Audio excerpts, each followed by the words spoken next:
Bonjour à tous. Aujourd'hui, chers fripons et friponnes, je vais vous présenter quelques bizarreries aéronautiques.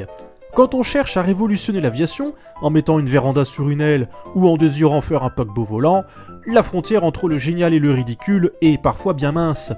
Voici donc 3 avions insolites dont on peut se demander si les concepteurs n'abusaient pas un petit peu trop de la camomille.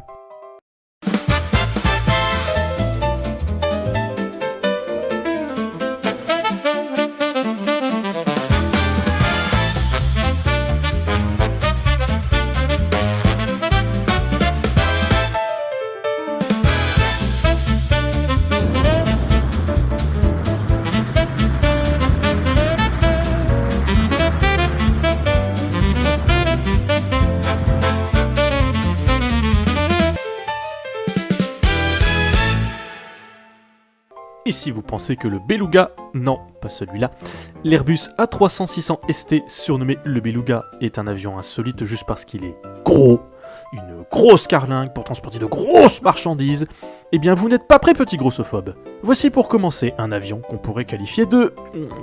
décalé. Juste ciel! Je vous présente le Blohm & Voss BV141, et je vais dire Blohm et Voss, même si dans la langue de Goethe ce serait Blohm und Voss, un avion insolite parce qu'il est dit asymétrique. Bon, asymétrique, je crois que vous voyez très bien de quoi je parle quand vous voyez cette silhouette. Figurez-vous que oui, ça vole, du moins ça a volé. Le premier essai du prototype a été effectué en 1938, alors il s'est tout de même craché quelques mois plus tard, mais il en a été produit une petite quarantaine tout de même. Mais alors pourquoi ? Pourquoi un dessin aussi étrange ? Disons que Blohm & Voss et leur concepteur Richard Vogt ont respecté très scrupuleusement un cahier des charges particulièrement compliqué de l'armée de l'air allemande, tout en ayant des inspirations dignes des séries B de science-fiction. Ce constructeur et cet ingénieur mériteraient chacun une vidéo spéciale tellement leur conception était incroyable. En remplacement de l'obsolète Henschel 126, il fallait un avion de reconnaissance monoplace, capable de transporter 3 passagers, avec un seul moteur, et des capacités d'observation panoramique sur une grande distance. Il y avait d'autres concurrents, notamment l'Arado AR-198, mais c'est finalement un bimoteur, qui remporta l'adhésion de la Luftwaffe, le Focke-Wulf 189. Mais cet avion a-t-il au moins des avantages ? Mais oui, Stéphanie ! Il ne faut pas se fier à la couverture d'un livre, mes bons amis.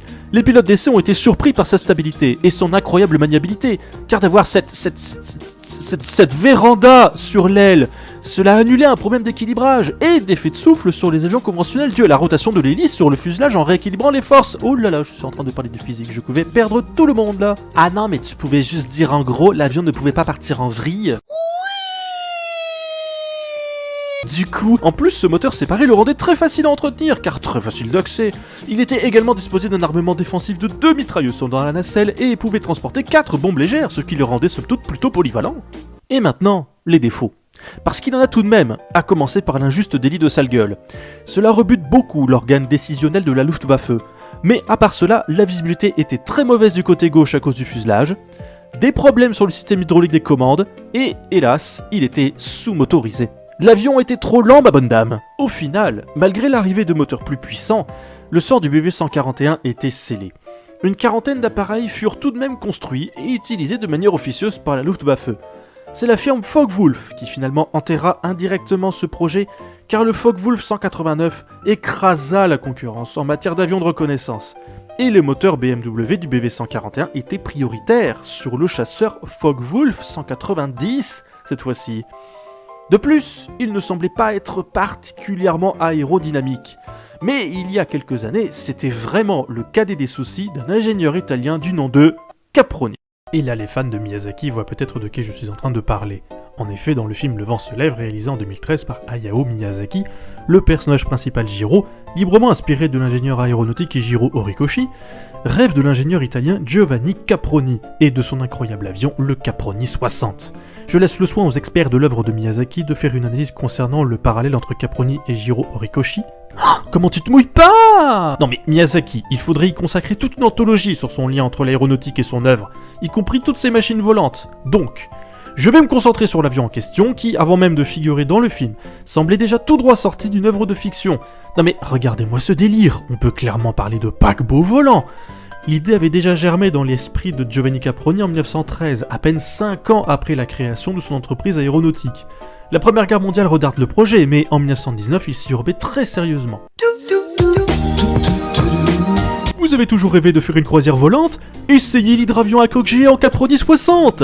Un triple triplant, soit 9 ailes, qui transporte plus de 100 passagers, comptant 8 moteurs Liberty de 400 chevaux chacun montés en duo push-pull. Ça veut dire qu'il y a 4 ensembles de moteurs tractifs et propulsifs? Mais oui, Stéphanie! Alors en fait, je m'appelle pas Stéphanie. Et encore plus incroyable, comme il n'y a pas de gouverne de direction classique, ce sont les 2 triplants avant et arrière qui assurent le contrôle de la direction de l'appareil. Embarquez donc à bord du palais volant les Caproni CA60. Bon, vous l'avez compris, c'est uniquement de la théorie, et l'avion vola... 2 fois.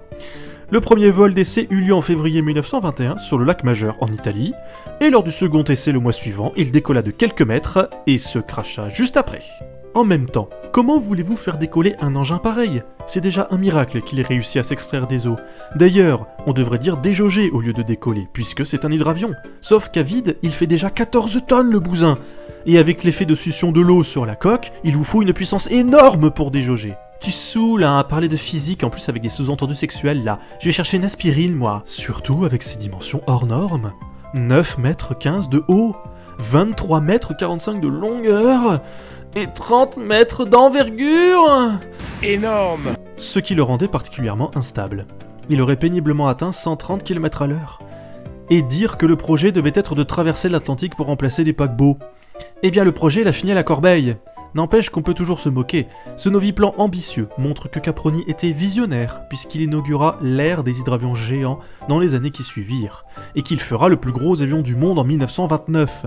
Mais rien ne nous dit que notre cher Giovanni avait besoin de compenser quelque chose, et qu'aujourd'hui il aurait peut-être fait le plus gros SUV du monde. Et puisqu'on parle des pionniers de l'aviation dont les projets ont fini à la corbeille, j'aimerais vous présenter un concepteur bien de chez nous, un inventeur qui sent le saucisson et la blanquette, et qui... Alors non, en fait il est d'origine espagnole. Ah, on me dit dans l'oreillette qu'il y a un petit problème de script, je reviens tout de suite.